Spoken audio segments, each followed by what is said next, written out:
it. And then I got a recording.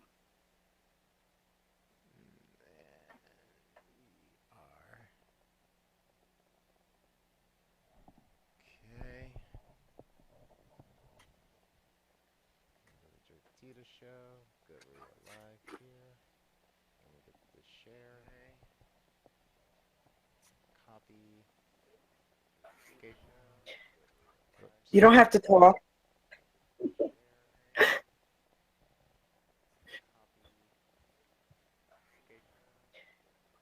You don't have to talk.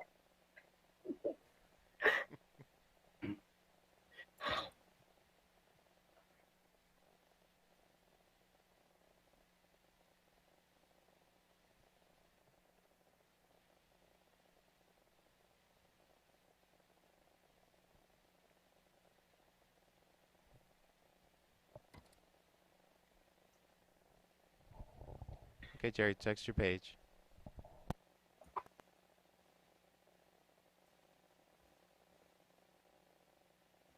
Okay.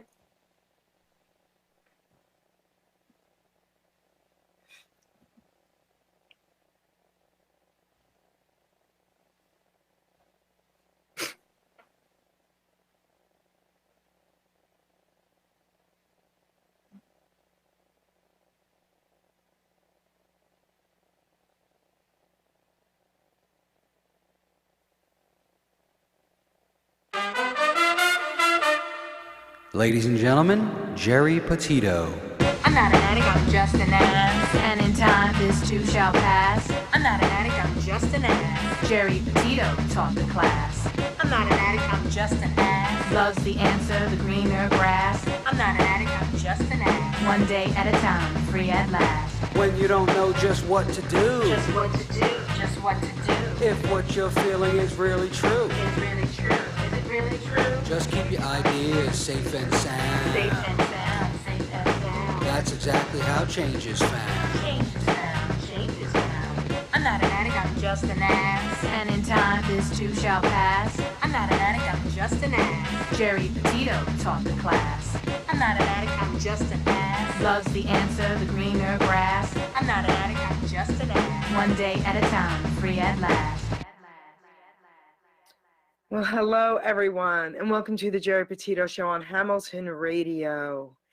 So, guys, everyone who knows me knows I'm the author of I'm Not an Addict, I'm Just an Ass. I'd rather be a smartass than a dumbass because, guys, 30 years ago, I was a dumbass. But today, I can honestly say I'm now a smartass.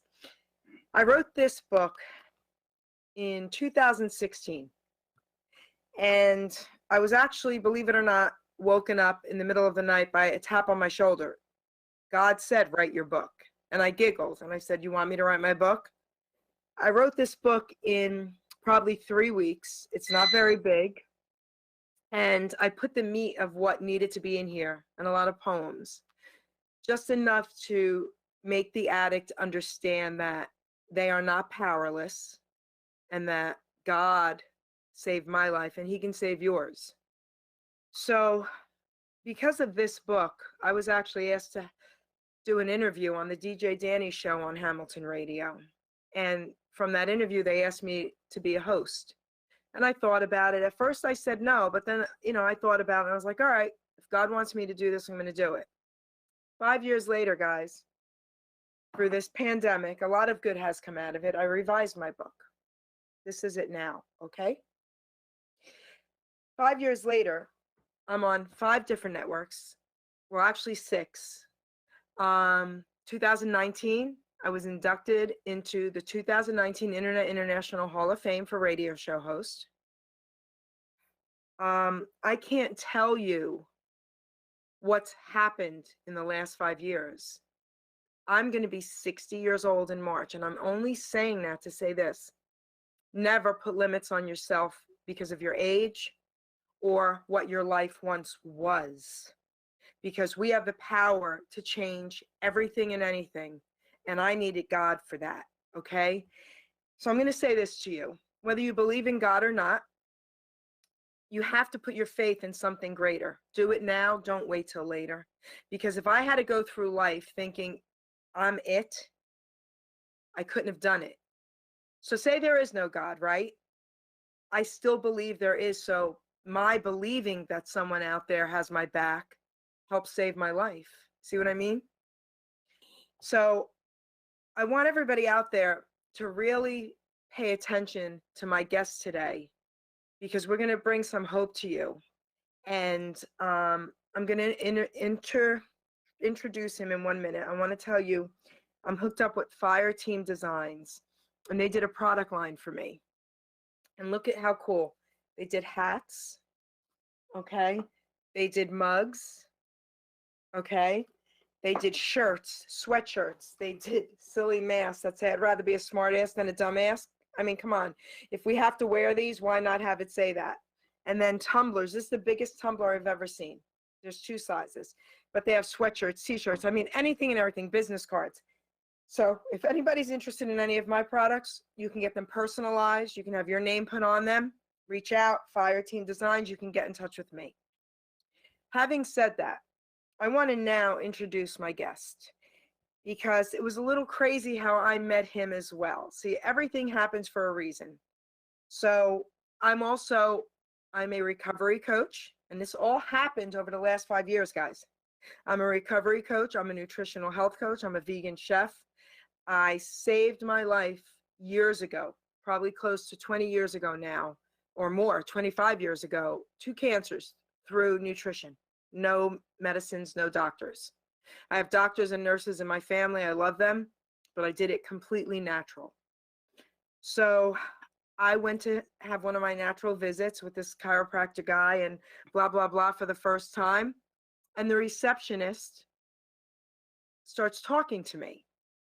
And I can't shut up anyway, so it was an easy conversation for both of us. Her name is Tracy, and I guess we were trying to figure out another appointment. And I said, no, I can't. I have a radio show. And she's like, what do you mean you have a radio show? She's like, my son Alex wants to do this. I said, you're kidding me. So, of course, I hand her a card, and the rest is going to be history, because this guy's going to be famous. So without further ado, I want to introduce Alex Bollens from World to World. Hello, sweetheart. Hello, thank you so much. That was a wonderful intro. I really appreciate it, especially having me on it. You know, it means the world to me. World to World. And no pun intended. So why don't you tell everyone a little bit about yourself and your age and your goal and all this, and about World to World. Start there. Okay, so I'm Alex. I'm 22, and I started this podcast last year around the spring. I figured better time than never, especially with 2020, you know, everything going on with the pandemic and stuff. Everybody's inside. And so you need some form of entertainment to keep you from going crazy.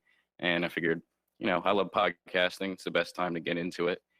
And so I have a lot of goals basically with what my podcast is. Right now, it's mainly music, and I cover a lot of like today's like hip hop or rap, but I don't limit myself to any genre. I love music of all kinds.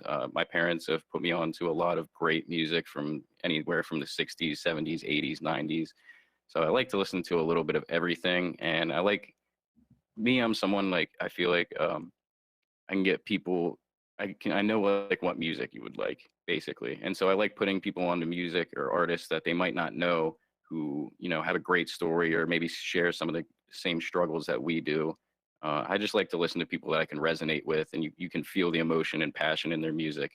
And I like to put other people onto that, because that's one of the most beautiful things about music is how it makes you feel. You know, it's amazing that just like piano chords or just like, you know, a guitar riff can make your body feel like it's undescribable. You know what I mean? So that's one of the things, definitely. But I'd like to expand. Like I was mentioning to you, I haven't had actually a guest on yet, other than, you know, one of my friends as a co-host. But yeah, I'm looking to book the incomparable Geri Petito for my first interview. But I think, you know, interviews like this are just amazing because a conversation can go on for hours and you can get so many great things out of it. You know, we're all humans. We all go through the same thing, no matter what, like unique experiences, but we go through a lot of the same struggles. So the best way is to help each other out is just kind of talk through it. You know, you figure things out, you get different perspectives that you may not have had before. I just like picking apart brains and such. And when you could just go back and forth, even if you're disagreeing. Like, it doesn't have to be disrespectful. You can disagree and have a respectful conversation. That's, if it's disrespectful, you're not going to get anywhere. So you might as well just, help each other kind of like build the blocks essentially for a foundation. And I think that can apply to anything. That could be music, that could be life.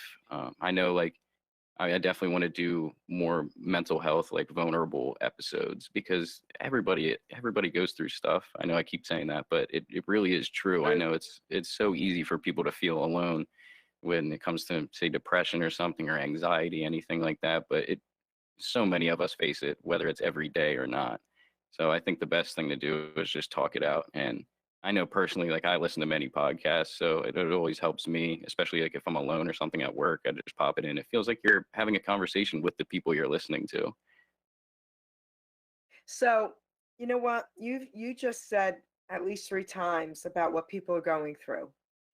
I Mm. want to read a very small poem, and then we'll continue on, and I want to ask you about who your favorite musicians are and all that great stuff.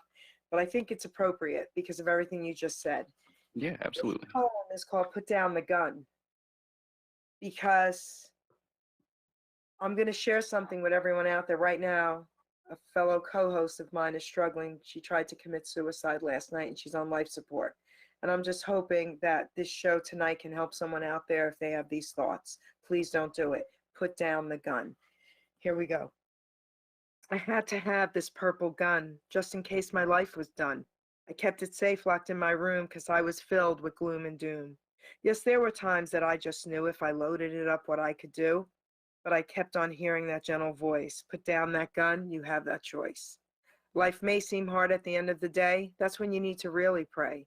Dear Father, I beg you to show me the truth. How can life be so bad when I'm only a youth?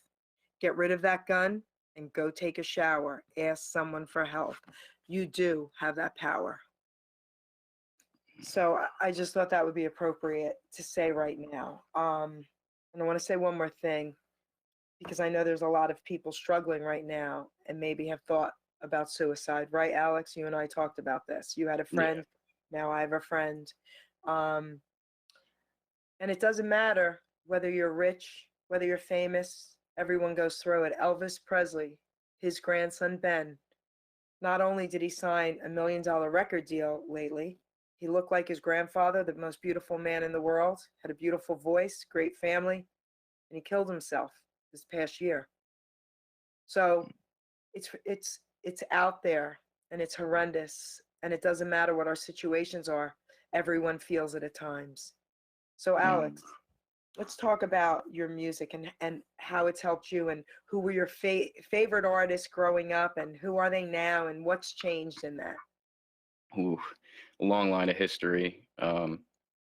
Earlier, it was definitely just listening to whatever my parents played. And my dad loved, like, Earth, Wind, and Fire is one of my favorite bands probably ever. Oh, It's classic. The Bee Gees he loves, very huge fan. I'm a huge fan as well. I love America, another great 70s band. I like a lot of people from Motown, like Rick James, DeBarge is great.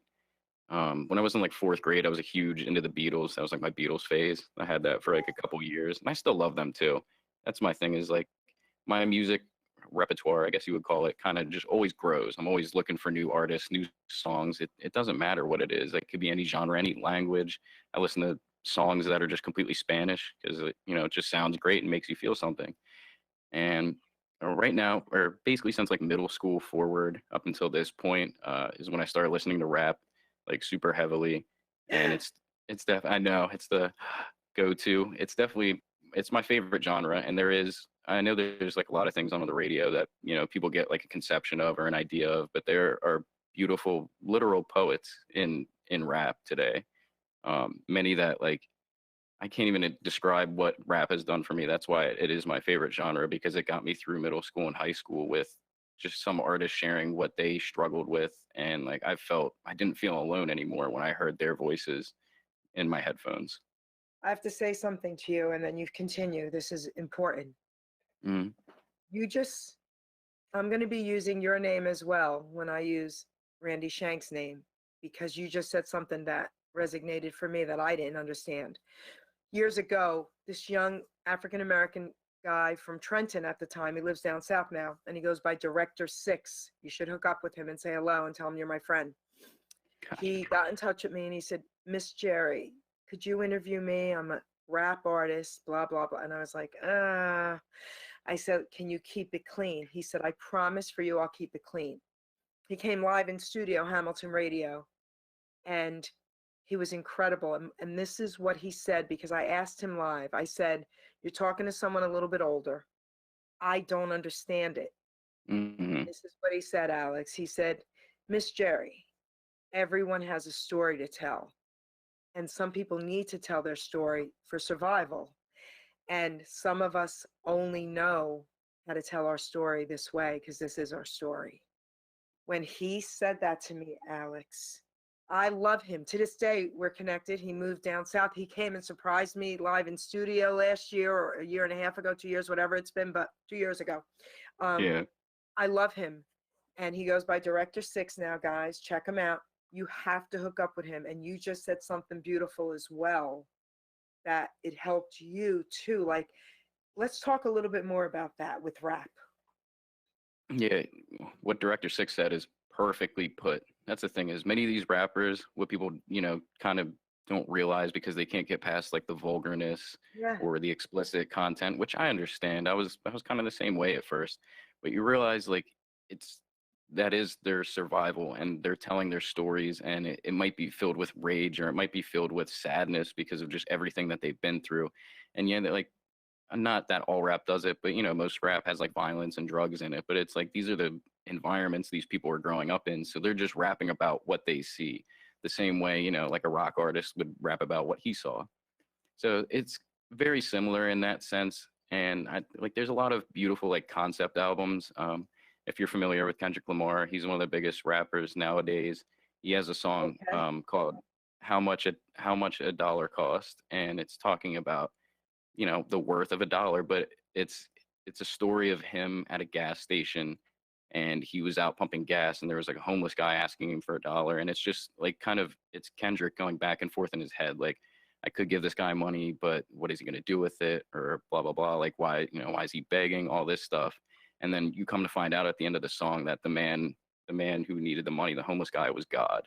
And so it's just kind of, and he's like, you're a rich rapper and you're driving this car and you're fine, and here's a homeless person asking for a dollar and you couldn't even give it to him, and ended up being God. And so that's something like I got, first time I listened to it, immediate like chills all up and down my back. And that's just like one example too. That's not even like a resonant wait, one. it's called How Much Does a Dollar Cost? Yeah. I have to check it out. Continue. For sure. I'm trying to think of more, even just like, most people know Eminem. He's like one of the biggest rappers ever. He initially got me into rap, and it's because he was just an outcast and he was like bullied when he was a kid. Not that I was bullied or anything like in the extent that he was, but I just always felt, I was very shy and I didn't really open up much. And, I had my good friends, but like I don't know, I just kind of felt like an outcast at times. And so like there's many Eminem songs that go through that, or just dealing with like family issues or anything. And it's just, it really does. Like I know a lot of people, because I actually have like tattoos of like rappers and stuff, not like faces or anything, but like of their art, basically like their artwork. And people are like, really? Like you have like a rapper like inked into your leg? And I'm like, yeah, I do, because they were there for me. Like, yeah, exactly. I'm like, you don't like, I'm sorry, you can't understand it, but like, I can't even explain to you the things that these rappers have done for me. Like just, and it's not like, you don't take everything they say, like, you take it with a grain of salt. It's not like you take it by like you're idolizing them. Like I don't idolize anybody, but I think it's great to have, like, I listen to genuine people who have, you know what I mean? They do, one of my favorite rap groups, they had a show in Flint, Michigan. And, like they've had bad water for like a few years now with like their pipelines and everything. And instead of charging people for the show, they said your ticket is a case of water. So just show up with like a case of bottled water and you get in the show. So like things like that, or like just fan interactions when they're actually genuine and they're not acting like they're a level above you or like they're a celebrity. If they just, most of the artists I listen to are very human, and that's what I love the most. If you're just a genuine person and you put your pain and your passion into what you write, that's all I can ask for. So you mentioned tattoos, and I want to say something about that. Okay. Yes. So I have a little tattoo. Hmm. Okay. And the reason I didn't get more was because it hurt. All right. Listen, and I had a baby natural, but that pain to me wasn't necessary. Okay. So anyway, Whoa. um, I love tattoos. And I'm going to tell you why. Because my grandfather he was in the army way back, you know, he would have been like Mhm. 120 now, you know what I'm saying? And my grandfather in the army, they would tattoo you. And he had black tattoos all down his arms. And when those arms hugged me, those tattoos were part of that. I Yeah. grew up thinking that was love. Then I'm also an artist and I went to art school. So when I see tattoos and beautiful artwork, it's all nothing but great feelings for me. Right. So everyone and anyone out there who's going to judge tattoos, it's because they didn't mean anything to you. Hmm. You know what I mean? That's But exactly what it tattoos to is. me are beautiful, and what you just said about your tattoos is so nice. It's just Wow. it goes very hand in hand with music. You know what I mean? Like it's a work of art at the end of the day that somebody really like they perfected their craft, and it's a lot of trust to let somebody tattoo something on you that's permanent, and they're using needles or whatever, and like needles stacked up on top of each other. Right. So it's kind of like a double whammy, and if you get like a music tattoo like I have, because it means two things to me, you know what I mean? It meant enough where I wanted to actually get it in my skin for the rest of my life. And then at the same time, even if I didn't have it, like those musicians or those artists don't mean that much to me because they helped me get through so many things and help me be confident and get to where I'm at today. Alex, what you just shared is going to help save somebody's life today. And I Ah, mean that from the bottom of my heart. Like, that would be amazing. you know what? You just did something for me today, and I'm going to tell you why. Because I I always think like younger people.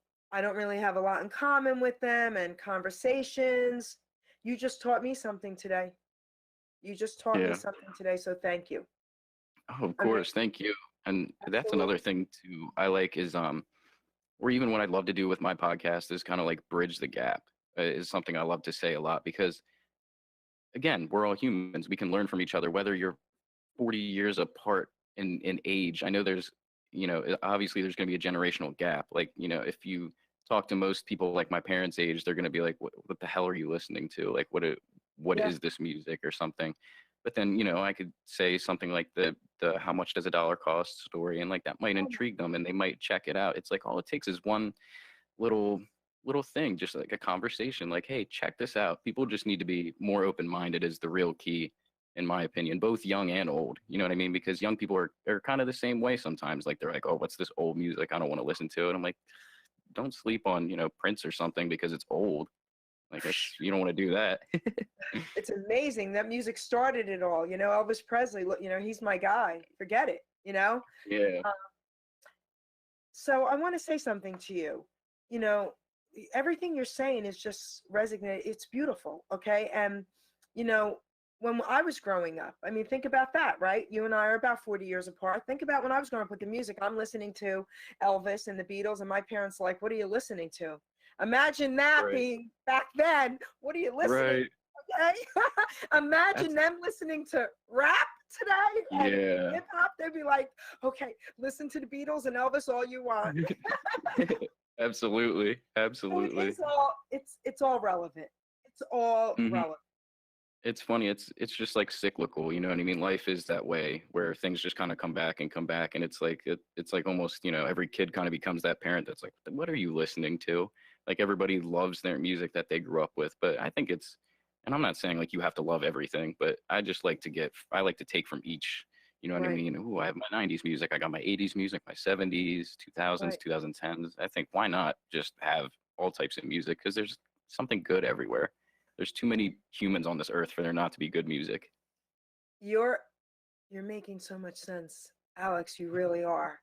Because unless the music is downright violent and horribly sexually explicit for violence, because I'm sorry, Mhm. with me, that there's nothing good. That's all negative. You know what I mean? But Yeah. anything else, like with what you're saying, can help people so much. And especially through this past year, people are locked in, you know, and this Mhm. music and stuff has really helped save people's lives. So that's Right. beautiful. So now, And it, world to world. Oh, well, continue. You guys say what you want to say first. you got it. You're good. Okay. You can. What were you gonna say? Basically, I was gonna say even like say if like the rappers who just have like music, like even just party. It doesn't have to be rappers either. It could be pop stars. Anybody who just has like party music where it's kind of Okay. like some like there's not much substance. You know what I mean? It's more of just like a feel good. Like that does stuff.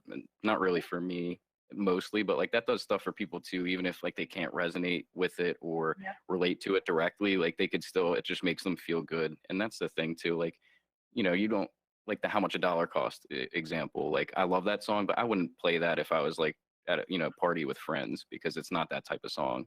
Whereas Right. like I'm gonna put on something that feels good and makes everybody in the room happy and just kind of upbeat and dance.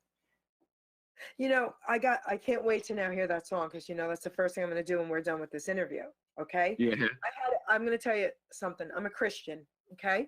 Hmm. And you know how, like, there's so many Christians that are like, everybody's going to hell if they don't do this and if they don't do that. I am Yeah. so far from that Christian. I judge no one. I don't, I was actually judged by a Christian family member one time, and they said to me, "You don't even judge prostitutes." And I said, "Why would I do that? That prostitute may have been raped by an uncle and has a little kid that she has to feed at home. And the only thing she knows is Hmm. that." So you're right. I don't And it's, judge, but I'm not going yeah. to. So And I had I a, think that's. go Oh, ahead. sorry. I No, you think can talk. in my opinion, like, well, I feel like only God can judge, and even then, He wouldn't judge because we're all His children, whether you believe or not. Like you said, you Right. have to believe in something higher, whether it is a God or if it's the universe That's right. or anything else. Like it is, I think everything has a plan, and Yeah, nobody should be judged unless it's our Creator. that's right. And so this Christian had a poker league. I'm a poker dealer, player, blah, blah, blah. And it was called Hmm. Ms. Night Owl Poker. And I had it for like probably a good 8 years in Mercer County. I gave it up a couple years ago. And I was judged by so many Christians. How could you be in the bars every night if you're right? Hooters, Hooters. Someone accepted Jesus Christ after my game in my car and went yelling through the parking lot, "I just accepted Jesus. If I die tonight, I'm going to heaven." Someone called me in the middle of the night from my poker league crying, "I need God." Do you know how many people accepted God through my poker league? There's a video you're going to want to see. There's two of them. My two favorite videos. I'm letting Alex know this and all the listeners. Okay. One is called The Church Pew or the Bar Stool. Okay. It's incredible. And the other one is this young hip hop artist rhyming, incredible, and Why I Hate Religion but Love God. So you gotta check those two out. They're my favorite. Okay, so I will take the bar stool over to church pew 50% of the time when I know that that's where people need help. So there you go. Wow. So there you Those go. are nice. So talk about world to world now. Let's see. What's your goal? What's your mission? What's happening? Where are we going with it? Like I said, I have plenty ideas. It's almost like too much at some points, like sporadic, but mostly like all the episodes I have under my belt have all been music and just kind of breaking it down and analyzing it. Like I said, even going back to that how much does dollar cost song, like I could talk about that song for like 10 or 15 minutes when you just break it down line by line and you really do see how it is poetry. Like that's what I do a lot of times. I'll look at the lyrics and then you think about it without the music and you're like, wow, like just someone wrote this is like amazing. Like I would take this as like an essay for school or something. And so I do a decent amount of that on there. I definitely like I said, I'm looking more to have just interviews with really just about anybody. Like I wanted to support local artists and people who are just chasing their dreams because I think we have one life. So it's like, why settle for something and why not? And I think you could do both. Like I really believe you could just have like a side job on the in the meantime to make you money so you can achieve your dreams. I think people think it's like one or the other a lot.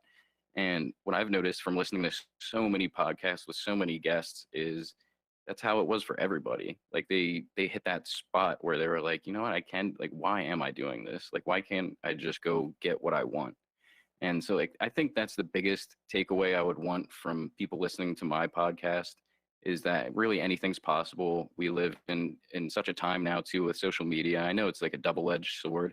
It has a lot of detriments to it, but like the benefits are, countless as like we're on Facebook right now and YouTube. So it's like there's the beauty of social media right there. We can just achieve and do what we want and strive for it, because there's a lot of people out here going to want to listen or watch. And I know I want to do other things too. Like I have a lot of TV shows I enjoy that same thing. Like I kind of want to analyze them and break them down because say like, do you know Breaking Bad? I know of it, yes. Yeah, so obviously it's like a super huge popular show, but for great reason. It is an amazing show, very well written. But like, there's so many little things that you pick upon when you watch it over again. Like there's even the color schemes of like the clothes that the characters wear represent something. There's just themes and symbols all throughout, and I think that's such a beautiful thing. It really makes you appreciate the work and the effort that the people who created it put into it. And I think that goes for music and for TV shows, or even, like I said, I want local artists. So like even a producer, I think producers are very like kind of not ignored, but looked over, because you think about it, it's like most, at least music nowadays, is a lot to do with the beats and like the instrumentals more than it is even like the singing or the rapping. And I think, they deserve a lot of shine and a lot of light. And or even just like maybe if you paint canvases or something, or just anything art really. And like I said, I want to get people on for great conversations that can just, maybe save somebody at the very, best case scenario. And then very worst case scenario, whatever. Some people just tune in and get a laugh. Like even that's fine. As long as you smile, anything it's just something to pass the time to. I know how that is. Like when I listen to podcasts, sometimes it's just like, oh, got nothing else to do, put it on for a few hours. So it's definitely, I'd say, where I'm at with it. I definitely want to expand more on the rest of my music too, though. I've been doing just like today's rap music. So I want to get more to older music too, because I think people my age need to hear it and need to appreciate it more than they do, because a lot of people don't know the music. I have to interrupt you because I don't want to forget this. Speaking of older music, okay, did you ever hear of Kenny Vance and the Planetones? And he started J Black and the Americans back in the day. Did you ever hear of him? What was the first one you said? It sounded very familiar. Planetones. Kenny Vance and the Planetones. Okay. Sounds very familiar. I'd have to hear something. Okay, so do you remember the song "Kara Mi Amai"? Okay, because that was, I can't sing. If you Google him, you're going to be like, of course I know him, especially your parents. The world knows this man. He is a legendary icon. And I just got to interview him on Remember Then Radio. And he doesn't do too many interviews anymore. And he said yes to me. And let me tell you, he made my year. This just happened this Saturday. So wow. I'm on cloud 9 from it. And I'm going to say something. And I'm saying that because you just said about you want to play music from back then. So they started it. If it wasn't for them, I don't even know where music would be today. And if we think about it, and I know you know this, because for you to be saying the things you're saying, I'm sure you thought of all this. They didn't have social media. They had, listen, I'm going to tell you a funny story he tells on stage, okay? And then I'm going to tell you a beautiful story about what he does on stage with his son. So he actually tells this story, and it's hysterical. The guy's in his 70s, right? And he came out and told us that back in the day, he was a teenager, and him and his buddies wanted to record the song, okay, Jay and the Americans, and they wanted to record. So they were actually able to walk into a studio back then and just say, hi, could we record a song? I mean, think about the difference then and now. So they walk into a studio, and the guy at the desk says, you know what, we're really busy today. We're not going to be able to do it. Come back in a few days, and we'll see if we can get you in. They go home to his house, and he tells his mommy, he says this on stage, and his mommy says, you go back there right now, and you tell them your mother said they're going to listen to you guys. And they were afraid of her and went back. And they tell the receptionist, our mother said, and they were like, well, if your mother said, all right, let's do it. And that was how J Black started. J Black and the Americans. From Kenny Vance. Imagine that. Now, part 2 of this story with Kenny Vance, and you're going to love this part. During his show, he does this kind of like planetone walk, this robotic walk that everyone knows, and that's his thing, and they go crazy when he does it, okay? He Mm-hmm. wears a hat, a fedora hat, and he takes his hat off and he's going to hand it to his son. And he says to the audience, should I hand him the hat? The audience throws hats on the stage now. And they're like, give him the hat, give him the hat. I never realized the extent of what that meant. I knew kind of, but not the extent. So I messaged his son. You know, we're working out this interview, and I said, so lad, did dad pass you the hat yet? And do you know what he said to me? No, Jerry, I won't let him yet. Because you know what that means, right? That means he'll be stepping down. Yeah. It was so beautiful. So beautiful. Wow. It was so And that beautiful. would just be like, it's like the passing of the torch, and he said, I'm not ready. Okay, it's so beautiful. So That is, people, you know, young crazy. people have to understand and know and respect these old timers because it was because of them. You know, they were singing on street corners and got noticed. You know, and the mobs were involved in a lot of it. I learned that too from interviewing most of these guys. Yeah. I didn't know.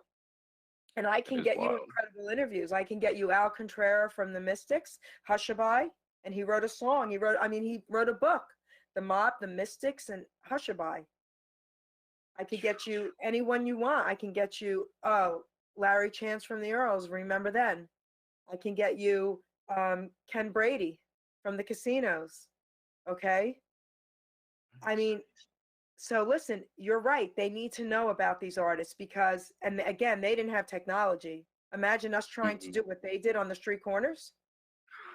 I can't even imagine. And walking into things and saying, my mother said you have to hear me today. Right. Like things were so just like concrete back then, I feel like. And even, I don't know how they came up with stuff back then. Like that's what I think of a lot of the times when I listen to older music is like, you just created this. Like this wasn't anything, you didn't copy it off of somebody, you weren't influenced. Like you just made that in like a studio too. Like not today, you can like phone in a verse, you know what I mean? Like you just go record it on a laptop and then send it to somebody, boom, it gets mixed into a song. Whereas like back then it was like everybody in a room together. Like that's what I think of when I listen to Earth, Wind and Fire. I'm like, there's probably like 12 people on different instruments and singing and just, you know, doing their thing in one room being recorded. I'm like, that blows my mind. And with how amazing it came out. And like you said, no social media back then, or just even the technology. It's like, how did they do it? You have to appreciate that. You think about this stuff. A lot. You are amazing. Thank you. For your age. No, but I mean that. I've never heard a young musician say the things you're saying. You know, they'll say, oh, they were incredible. They started it. They were, you know, no one's ever said the things you're saying because you're right. I can't even believe you're thinking about this stuff. Oh yeah, that's why I started, you know, this really too was kind of like, that was the catalyst, was like, I think about this stuff in my head all day when I'm listening to music like that. I'm like, how, like, it's like everybody needs to like slow down and then take a good look and appreciate it, because you can do it like in a sense. And we're in such a, people's like attention spans are short nowadays, and people move on, you know, like an album that came out a month or two ago is old now. Like they're like, oh, that's an old album. It's like, it's been out for 2 months. Like, how have you even digested and enjoyed it enough?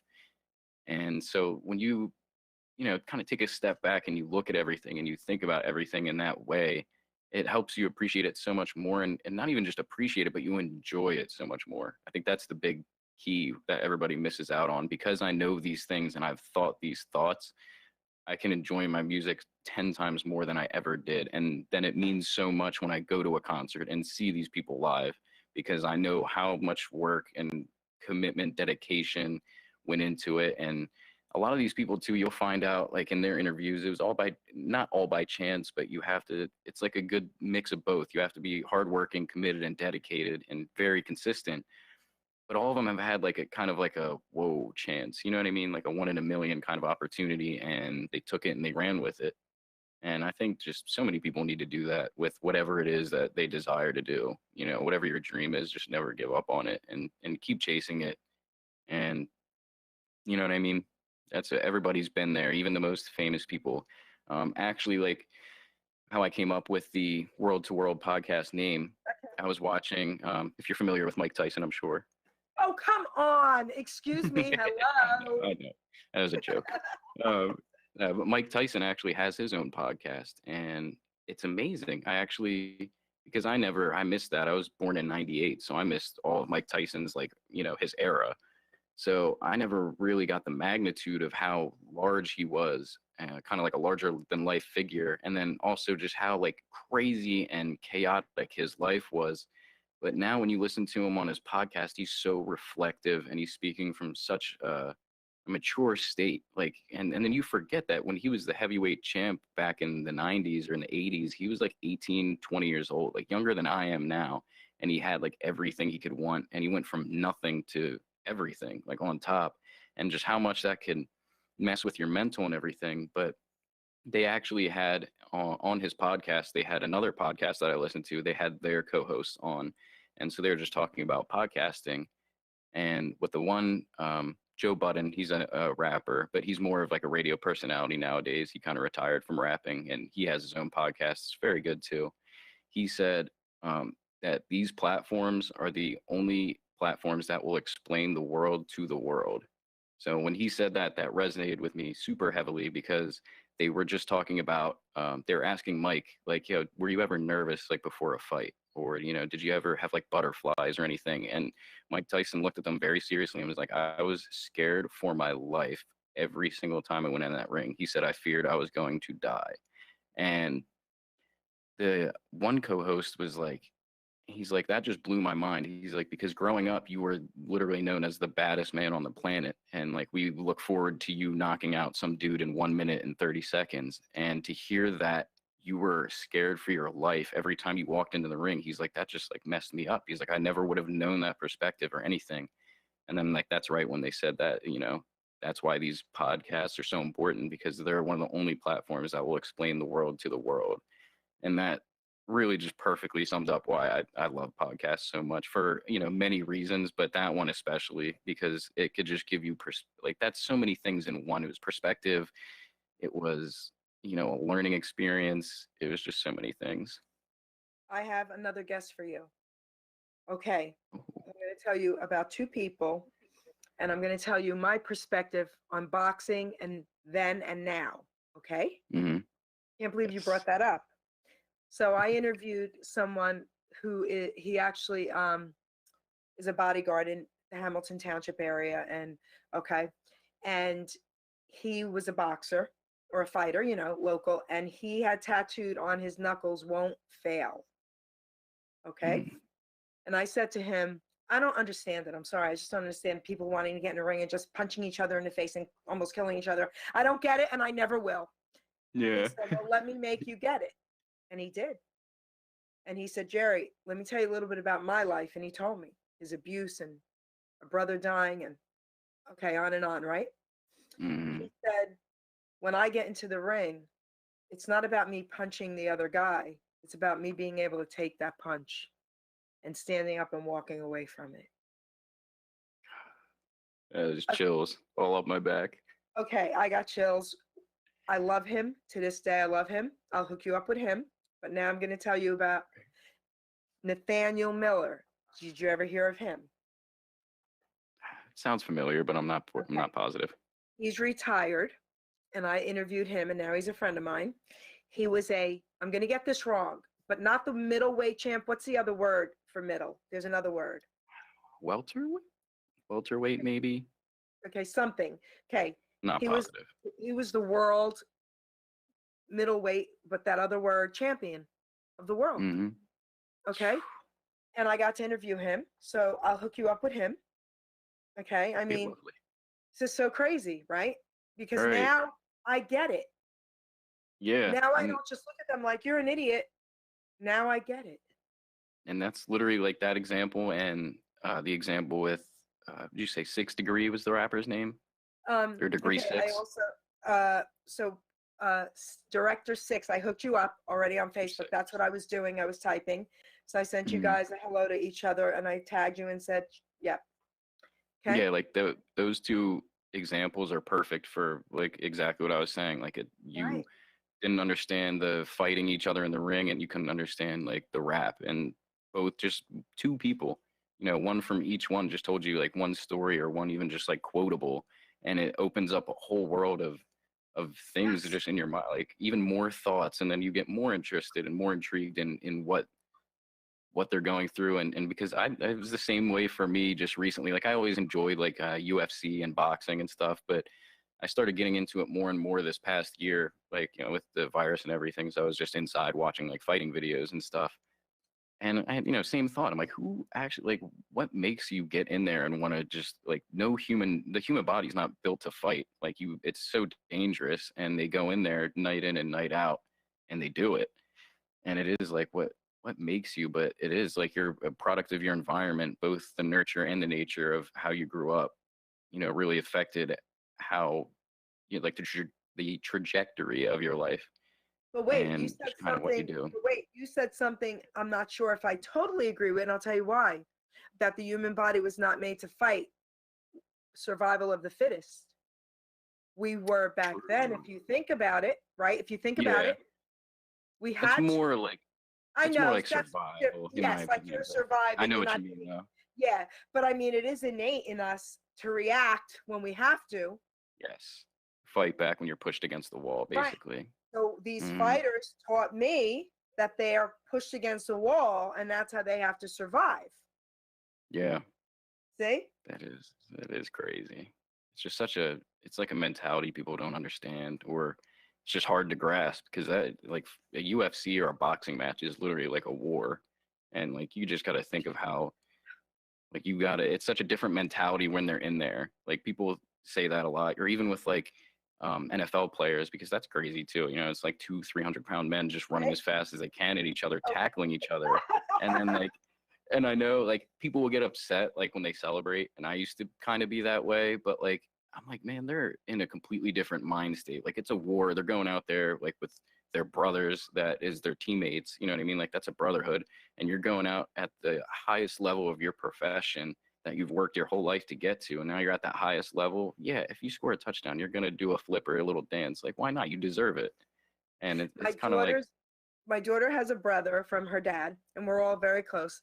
Steven Shimko, and he was the assistant coach for the Seattle Seahawks. He oh was yeah, injured in college, so he can't play football anymore. So he's a coach now. But then he got a job. I don't want to mess this up, as the head coach for they're gonna kill me. I forget where, another state. Okay, Boston. He's the head coach for Boston. Okay, college football. okay. Okay, but now he's got another offer, and I'm not sure yet. I can't talk about it for NFL again. But anyway, and I was the same person. Like, what are you, crazy? Why would you want to do this? Don't do this. You're gonna get hurt. Why? Blah, blah, blah, blah, blah, right? But Hmm. again, they have their reasons that make their lives fulfilled through doing what's their plan. Yeah, exactly. And it's kind of the same thing with even like a music taste. You know what I mean? You think like, why are you listening to that? But it's different for everybody. Everybody has kind of like to each their own. You know what I mean? Everybody has the things that they went through that makes them, maybe not make them Right. like it, but helps them. Certain things speak to certain people, and it's not always Right. going to be that way. Not everything is for everybody, but I think a lot of, I think there's so much there in everything. Like there's something there in everything, no matter what it is, whether I love it or not. Like that's a thing I think people have problems with too, is they're so quick to, I mean, I don't know, this is like my generation. They'll just call like artists like trash or garbage because of like one or two things. And I'm like, first, like there's a million things. One, like if they're trash, then you do it. Like do it better then. But like two, Yeah. like it doesn't, you can not like something but still admit it's good. That's what I say like a Okay. lot during the podcast, I is got to like interrupt you it's not again my because cup I of forget. Wait, I got to interrupt you because, oh my gosh, you just spoke my words. Opera. Okay, opera. My dad's opera. Italian. He's gone now. He took me all over Europe, and his dream was to go to the Sydney Opera House in Australia. We go, and they were doing an Italian opera. I was an adult. My daughter was like 13 or 14 or 15 when we went. She was Mm, sitting there, very adult-like with my dad, and I hate opera, and I'm like this in a chair. Get me out of here. And he's whacking me. But I'm older. I'm a little bit older now, and I could say I don't like opera, but I absolutely can appreciate it and say they're brilliant. So go yes, ahead, continue. I had to just tell you. absolutely. Yes. No, that's like perfect example. Like, because I feel the same way. Opera is not my cup of tea. You won't catch me at the Opera House on Friday nights, but you know what I mean? Like that, it's amazing. I can't even try to do what they do with the notes they hit, and just the singing is incredible. So like that's a perfect example. Like it's not my cup of tea, but I'm not gonna say it's bad because I don't like it or don't listen to it. Like it's still amazing. The things they do are inconceivable almost. Amazing, right? But I get it. You said that perfectly. You're right. I That's what, still like know I like to keep talent. it just like that. Not my Yes. cup of tea, you know. Very simple. It's not a slight to it or anything. It's just like it's just not for me. But you know, it's still great work. Like good for them because I could never do anything like an opera singer. It's amazing.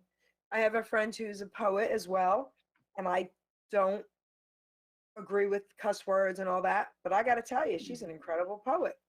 I wish she Yeah. toned it down. I'd be listening to her, you know? Right. I'm Oh, like, that's holy crap, I how can't it believe is. she said that with that. That was so great, you know? Yeah. That's how it is though. There's like so much, and even then, like you could take from the thing too is I think is you could take something from it, if not everything. Like I Okay. said, like I'm not resonating with opera really in any, you know, I don't put that on when I'm sad or upset or anything, but I don't know, in the right mode, like if I see that in some, like you can usually see them pouring like their heart and soul into it. Like when they sing like that, I'm like, wow, like it's astounding. And it's kind of like the same. That's how it's been. Like I've been trying to learn the piano recently with, you know, with lockdowns and everything. Figured get up on Okay. skills, but like it's not like the piano is just so amazing to me. Like that's something where you could you just hear all emotions in each note. Like it's incredible. So amazing, right? It's so amazing. You know, I watch a lot because we've, like I said, been on lockdown. And so I watch a lot of the reruns with AGT and, you know, all those shows, right? The Voice. Yeah.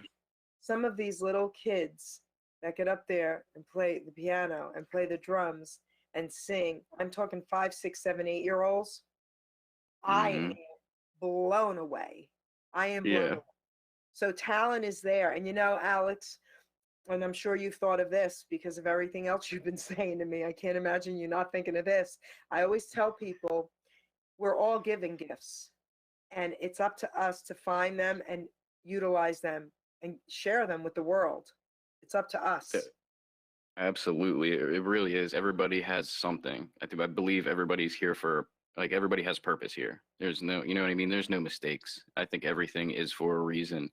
And that's another thing too, is a lot of people, there's so much even more talent that we don't even know exists out there because a lot of people don't have great opportunities. You know what I mean? Somebody could be in a third world country you know, doesn't have food or something, and they could be an amazing singer, a ballet dancer, or basketball player, really just anything, and they don't have the opportunity, and they might not ever make it out of their hometown. You Uh-huh. know what I mean? So I think, yeah, that's perfect. Everybody is a given gift. It's Yeah. just really finding out what your gift is, if not multiple. But I think everybody kind of has their main thing that they can use for good and help a lot of people and help relate to people as well. Well, my two gifts are talking and my art, my crafts, right? My paintings, my drawings, my writings, you know, poetry. I'm an artist, you know. Right. Um, and I laugh. Everyone always said to me, "How did you get into this?" And I laugh because I only got into it like 5 years ago, right? And I said I Yeah. should have been doing this my whole life because I was in trouble every single day in school, and I mean every day for talking. I can't stop. Like that Yeah. was my thing. They would put me out in the hall. Mr. Robbins, he's gone now, but he was my science teacher. Loved him.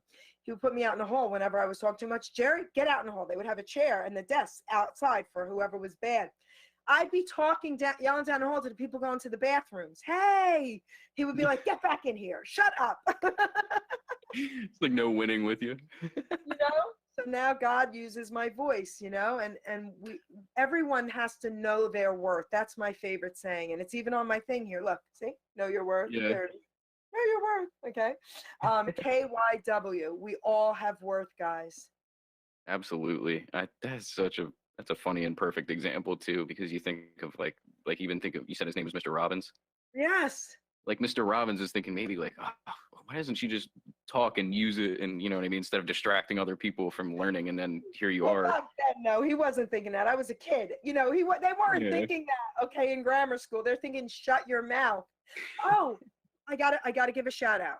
My art teacher, Mr. Gray, he is not only still alive. Are you ready for this?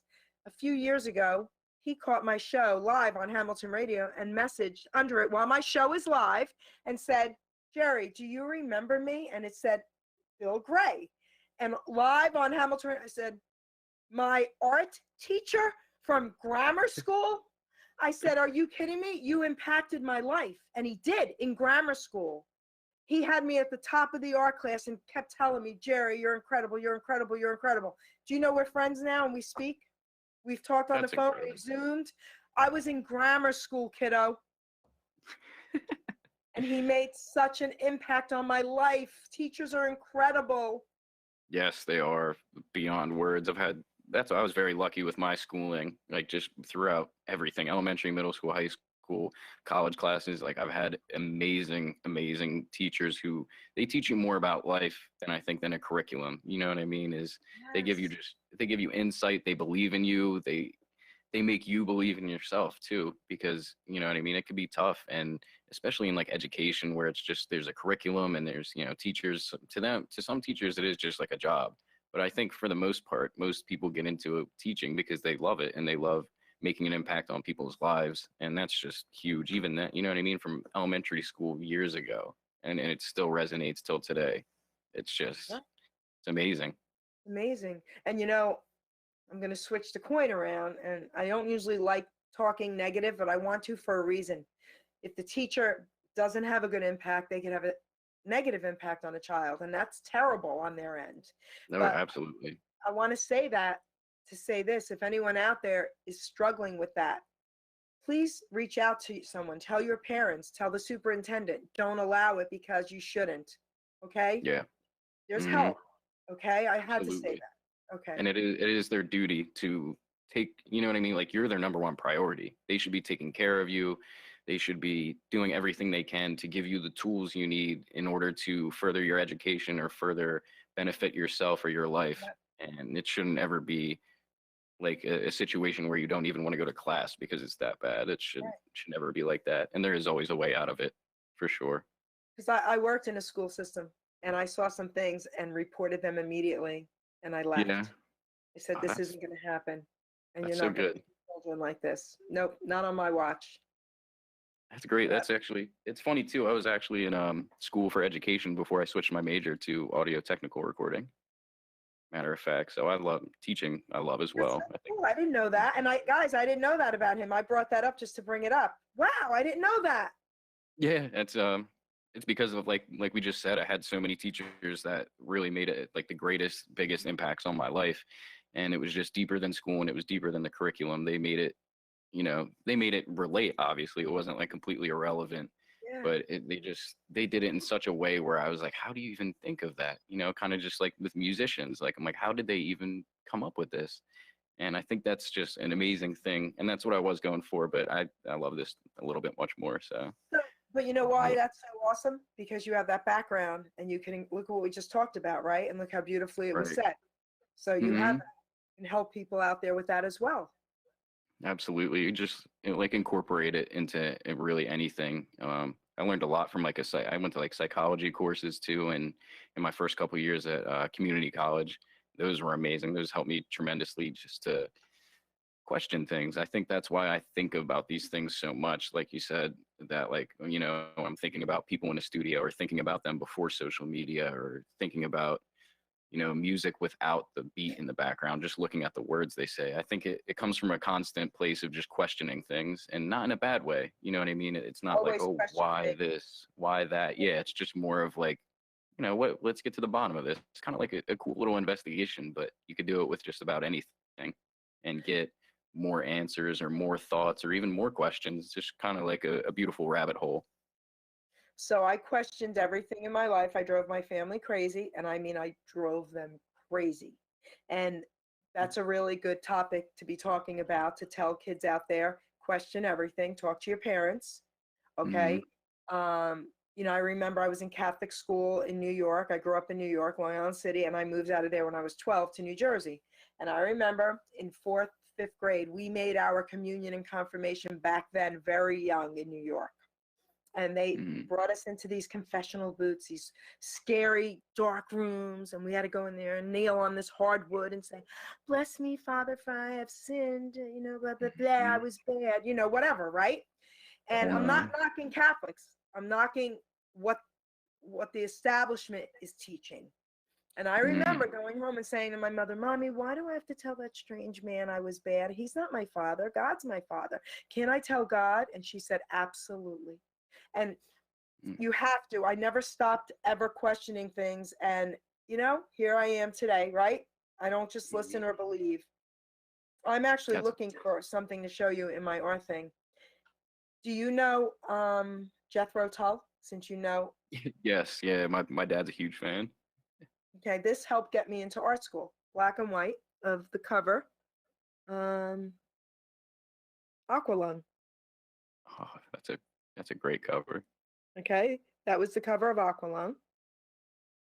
I did that, and then Kansas. You knew Kansas? Yes. Oh yeah. Okay, Harmonica crazy. I did that one. Wow.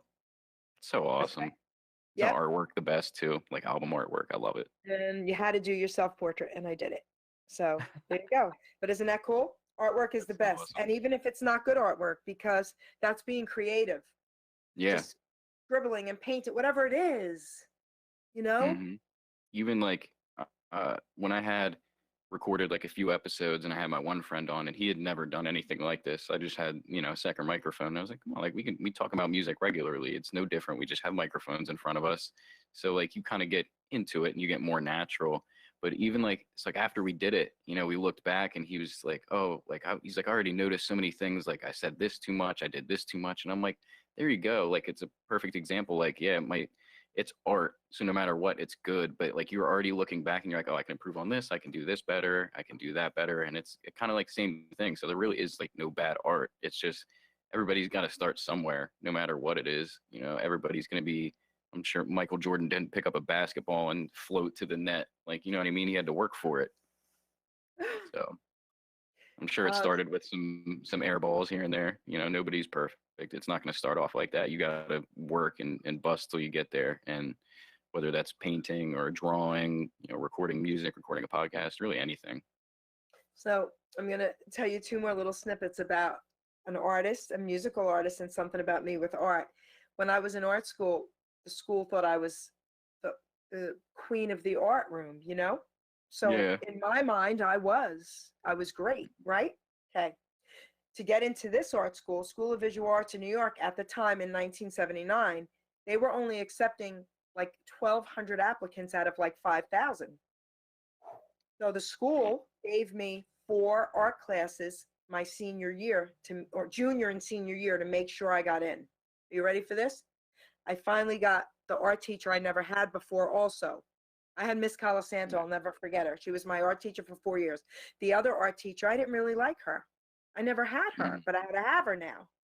She took my self-portrait and that Jethro Tull that you saw, she started scribbling on it with the black, the charcoal. She says, "If you want Yeah. to get into art school, little lady, you better make your darks dark and your lights light." And I'm crying. And I go to Miss Colasano and I'm like, "Look what she did." And she said, "Sweetie, she's going to get you into art school, her." And she did. Wow. Okay. So that was that. Now, there is a young man on Facebook, and he's a young country singer. And he wrote a song. John Boy's Story is his name. You want to look him up as well, and I can get him for you. He wrote a song, one of his first song, actually, I believe, "Thank You for the Doubt." And that was for his gym teacher, I believe, because his gym teacher told him to stop singing. He wasn't going to make anything of himself. It is incredible. Isn't that amazing? His gym teacher got to hear his song and said, "That's about me, isn't it?" How about Yeah. that? That's like full circle. Full circle. You know So, what I mean? Alex, we're coming to the time of the show. We have plenty of time for you. We're coming to the time of the show where I want you to tell everyone what it is you want them to know about you, how to get in touch with you, how to reach out, all your social media. And I also want you to tell us, I'm going to be hearing this for the first time as well, when you're going to start this podcast. Let's hear it. Come on.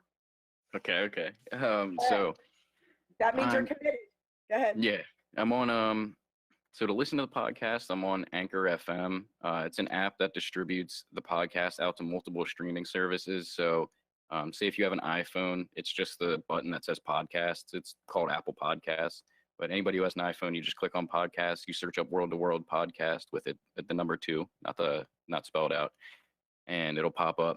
Same with like Spotify is a very popular streaming app. It's on there as well. It's on Google Podcasts, which I haven't personally used, and a few others. It's called like Overlook or something, or you could just go directly to Anchor.fm and you can listen to it there. Um, I What if you have have an Android? What if you have an Android and not an Apple phone? Android, same things. You could do either Spotify if you have that. You could do Anchor FM, just the website, or you Okay. could do like Google Mention. Podcasts. hmm Okay. And see, I'm on Twitter as well. That's at World2P, and that's the number. So just at World2P, or if you just search for World to World Podcast, it'll pop up. I still have yet to make a Facebook page. That's my next project. Okay. I'm on Instagram as well. Same thing at World2P. Just shortened it for that. And I think that's it for social media. If I'm not mistaken. Do you have And an email? Do you have an email? oh yes, I do. Yeah, world2worldpodcast at gmail.com. Straightforward, pretty simple. Same thing. The number two, not the spelled out version. And I have like 5 episodes, I believe, posted up there. But I haven't put out anything in a little bit, so I'm looking to get back into it and start recording more episodes. And I'm gonna try to do a little bit more of just like kind of everything. Like I said, I want to get people on for interviews. I like to do more like musical breakdowns, maybe a breakdown of a TV show that I like a lot. Maybe just like I said, a mental health episode I think would be very refreshing, and I think like a lot of people would need to hear that too, because that's the biggest thing, like I said, is just hearing someone else that shares something with you, whether it's a struggle or something we're going through, because we all are going through something no matter what, especially this past year and a half that has been so crazy. So that's definitely like my biggest goal. And I just want to have a lot of people on, especially if you make music and you're not known. Like, I don't care if you're famous or not. You know what I mean? If you're making music and you live 2 houses down, 2 houses down from me, please come over and we'll interview and I could play some of your music and stuff. It's like a win-win situation. You know what I mean? Both of our art gets shared. We get to learn from each other. We get to hear, different opinions and different perspectives. So I think it's a beautiful thing. And I'm trying to really build it into, like maybe like a multimedia type of I don't even know what I would call it, like an establishment or something. Like I want to be kind of firing on all cylinders and have a lot of people on board where we can talk about all types of different things, even sports. I love talking about sports as well. I actually was on a podcast before this. My one friend and I used to run, and that was like my first experience dabbling in this forte in this area. And it was literally just sports and music. So it'd be like one or the other. And we had like one episode music, one episode sports. So like that's kind of how it was. And I'm gonna definitely get back to that. I know sports have kind of also been crazy. That's the thing. It's just everything's been crazy with the virus, unfortunately.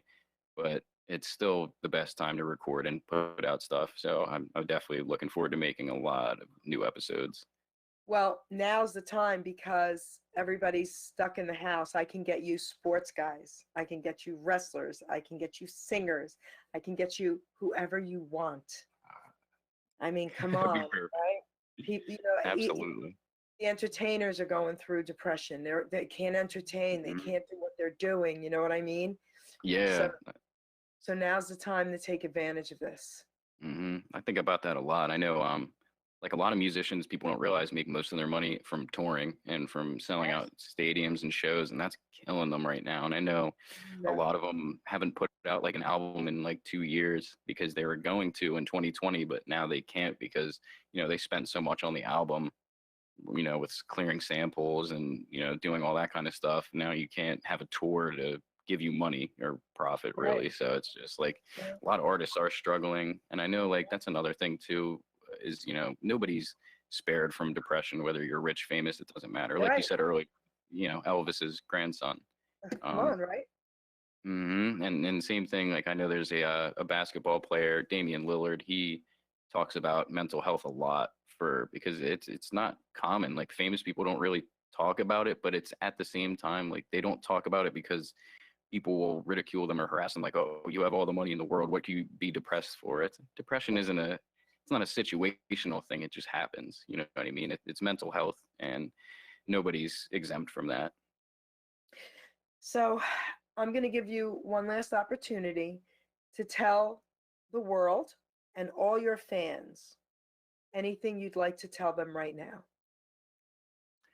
um Basically, I'm just somebody who loves music and I love art, and I appreciate it in all forms, no matter what it is, whether it's, a physical art, like whether it's canvas drawing, it could be music, it could be a podcast, it could be really just anything. I'm somebody who really appreciates it, and not that I want to force, you know what I mean, like my like, oh, you should appreciate this too. But I think it's just like I said, it's a beautiful thing to take a step back from things and just kind of look at it through maybe a different lens than your own, and with your own biases and stuff. Maybe just look at it from a different perspective and be open-minded. That is kind of my biggest thing. I think open-mindedness is the key to so many things in life, happiness and finding more, whether it be art or finding more people that you meet or more people to talk to, or just finding something that helps you, something that you can relate to. I think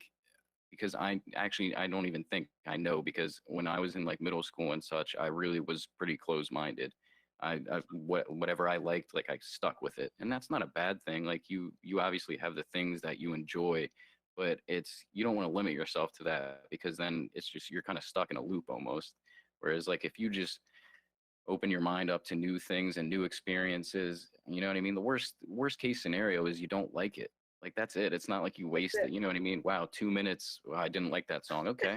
Like, you know what I mean? It's not that big of a deal. So I think that's like the biggest thing with my show is just be open-minded and hear one another and see one another, as humans, because we're all, like I said many times, throughout the episode, we're all here for a reason. Like everybody has a purpose. Everybody has a story to share, whether it be vulgar or not, you know what I mean? Like it's all experiences. And I think it's beautiful to share it together and appreciate it together, and, maybe put someone else onto like a new artist or something. I think that's so awesome when, I play a song and people are like, oh, wow, like, what is this? Who is this? I'm like, yeah, like that's one of my favorite things is like when they love something. So I definitely, and I don't know, I'm trying to stay consistent as well. That's the biggest thing I've noticed from just listening to podcasts and watching interviews just with anybody too, not just, radio hosts or anything, whether it be a basketball player, football player, is just you have to be consistent with your craft, and then eventually it will pay off. Consistency is key.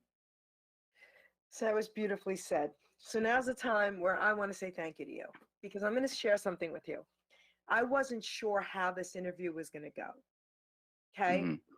I kind of did it as a favor to your mom, because I'm a mom, and I did talk to you and I thought you were awesome. And I knew you had so much to share, but I didn't know a lot. We really didn't have this like questions set up, none of that.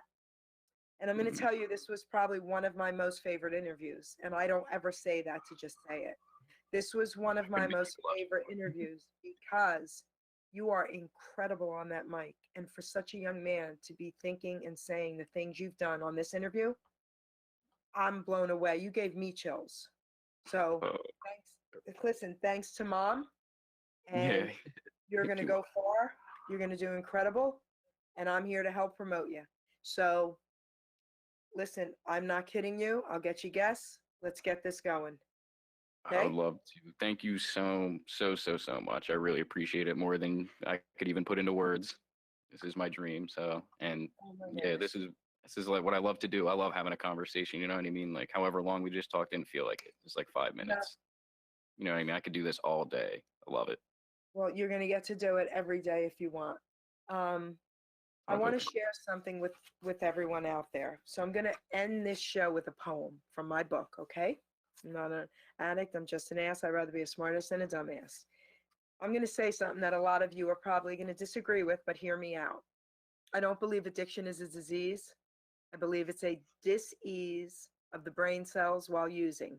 And it could be anything, guys. It could be sex, it could be food, it could be anything, gambling, whatever. Our brain cells get altered. So yes, while using, it is a dis-ease of the brain cells. That's what the word disease means. I'm a nutritional health coach. I've even studied the brain. Okay. So I'm here to give you hope.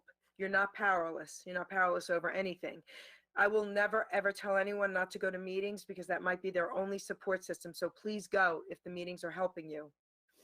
30 years ago, this July will be 30 years. I'm going to celebrate big. Okay. 30 years ago, I did everything they told me when I left Princeton House. Get a sponsor, which I did. Go to meetings every day, which I did. By the end of 30 days, I wanted to shoot myself. I wanted to blow my brains out. For me, this is why. I had a great support system with my family and friends.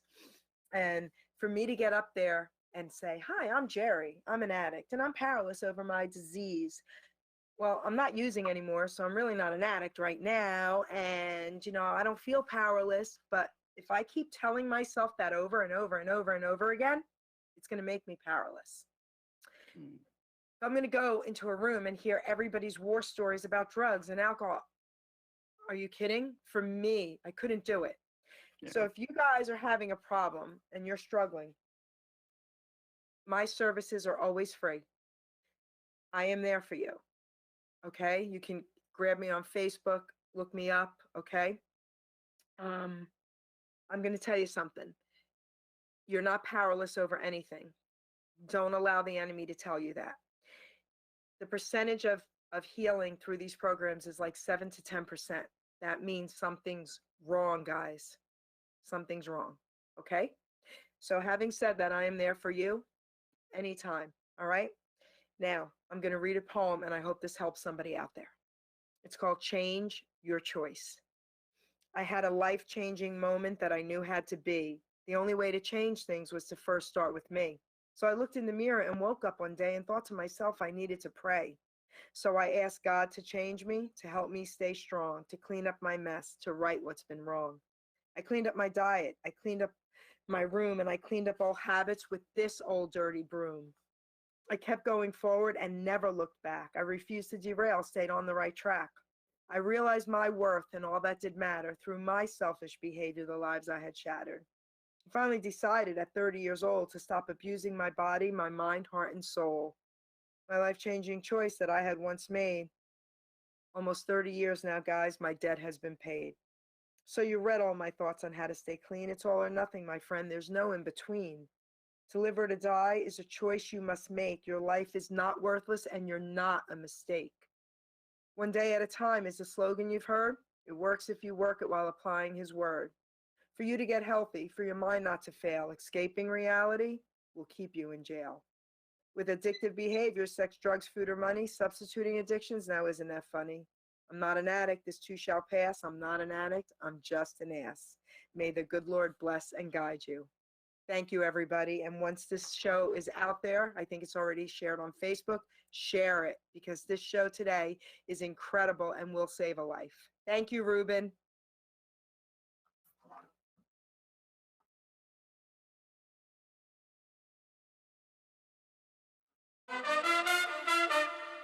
Ladies and gentlemen, Geri Petito. I'm not an addict, I'm just an ass. And in time, this too shall pass. I'm not an addict, I'm just an ass. Geri Petito taught the class. I'm not an addict, I'm just an ass. Love's the answer, the greener grass. I'm not an addict, I'm just an ass. One day at a time, free at last. When you don't know just what to do. Just what to do, just what to do. If what you're feeling is really true. Is really true, is it really true? Just keep your ideas safe and sound. Safe and sound, safe and sound. That's exactly how change is found. Change is found, change is found. I'm not an addict, I'm just an ass. And in time, this too shall pass. I'm not an addict, I'm just an ass. Geri Petito taught the class. I'm not an addict, I'm just an ass. Love's the answer, the greener grass. I'm not an addict, I'm just an ass. One day at a time, free at last.